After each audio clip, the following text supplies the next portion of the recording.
ce matin craignent pour leur entreprise de plus en plus d'ailleurs et ils manifestent aujourd'hui. Oui, et on les retrouve Audrey Gagnon sur le terrain parce que, on sait, ils sont en colère contre l'arrivée massive de lait, de quasi-lait américain qui est importé par de grandes entreprises. Oui, comme ici à l'usine Parmalat, entre autres, où ils sont depuis très tôt ce matin. Assez nombreux, je vous dirais, Georges, là, on parle de plusieurs dizaines de manifestants.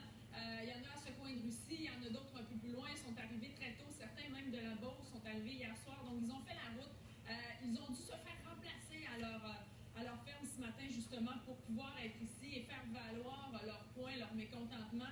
Et je peux vous dire que les gens à qui je parle, ce sont des producteurs qui sont passionnés, qui veulent conserver leur ferme. Et certains, c'est de génération en génération, mais on les sent à bout de souffle. Ils ont peine à joindre les deux bouts actuellement parce qu'ils perdent, en raison de ces importations de lait diafiltré qui ne cessent de croître, des milliers de dollars mensuellement. Alors, très difficile à vivre pour eux. Ils ont même de la misère à voir l'avenir, finalement. Donc, je vous laisse entendre quelques-uns de ces producteurs à qui j'ai pu parler. Il y a beaucoup de fermes laitières présentement qui ferment les portes. Moi, ce que je veux conserver, c'est la petite ferme familiale. Il y a quasiment juste ça ici, qu'on a des fermes de 30, 40 vaches en lait. Moi, j'ai 4 enfants, je fais vivre mes 4 enfants avec 35 vaches en lait. C'est un modèle agricole qu'on veut soutenir, supporter et conserver. C'est 5 000 $ de perte de revenus par mois que je parle. Êtes-vous capable de gérer ça dans votre budget? Il n'y a personne qui nous aide là-dessus. Puis je veux pas de subvention, je veux juste que la réglementation soit appliquée. Le prix baisse, mais qu'est-ce qui reste toujours? C'est les vaches qui mangent, il faut que tu aies des semences dans ton champ. Fait que c'est quelqu'un, c'est le producteur. Fait que c'est nous qui n'avons pas de salaire.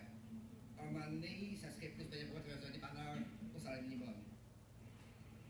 Et Georges, évidemment, ils sont devant l'usine ce matin, ce qui fait en sorte qu'il y a plusieurs camions de livraison qui ne peuvent pas entrer à l'intérieur et venir livrer leur cargaison. Donc ça cause un petit problème, mais reste qu'on sent que les gens les appuient parce qu'il y a plusieurs véhicules qui passent et qui klaxonnent. Les producteurs de lait qui veulent donc mettre de la pression sur le gouvernement fédéral pour faire appliquer les lois. On sait que le lait diafiltré n'est pas soumis aux mêmes normes aux États-Unis qu'au Canada et il ne paie pas non plus des frais de douane. Donc c'est très difficile à vivre de plus en plus, je vous dirais, pour les producteurs. C'est ce qu'on sent ce matin là, quand on leur parle.